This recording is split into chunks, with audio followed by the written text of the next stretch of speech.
Stay-at-home dad chronicles. I dumped a load down my wife's esophagus before she left to go pay for the bills this morning. And I laid there thinking about my very first bar fight. I was a fresh 21 and had a 2001 Ford pickup. And I drove a few towns over to meet up with a chick I knew from Facebook. We were drinking and laughing and everything seemed to be going normal. When out of nowhere, this tall dude comes up trying to press me. I guess they knew each other, but I'm still not 100% sure how. All I know is that he was not happy seeing me there with her. So we went through the normal dance, talking shit in each other's face before the bouncer made us leave. I was blasted to pieces, so she drove my truck to Royal Farms so we could get something to eat. I thought that was the end of the encounter when a truck comes within inches of hitting me revving its engine.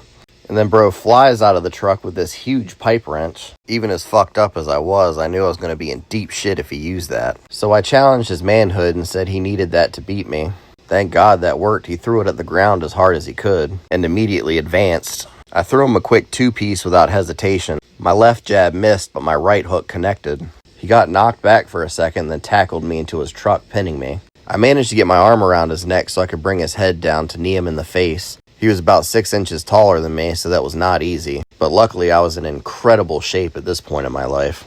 I held him in place, and my first knee kind of hit him in the side of the face. My second one hit him square in the nose, and his nose exploded all over my brand new shorts. I had just bought them at Rip Curl that same day for $80. I'd be mad about that later when I couldn't get the stains out. A group of guys got out of a car in the parking lot that I didn't even know was there and started dapping me up. They talked to me for a minute saying that was crazy and this and that, and that's when bro started to come too. He looked at me for a second and then just quietly slunk back to his truck and left. So I guess technically it wasn't even a bar fight since the fight itself took place away from the bar. But it started inside of a bar, and that was my first sort of bar fight. The entire altercation was less than 30 seconds, but to me it felt like 20 minutes. Bacon, egg, and cheese waffle sandwich. Beats the hell out of a McGriddle. 10 out of 10.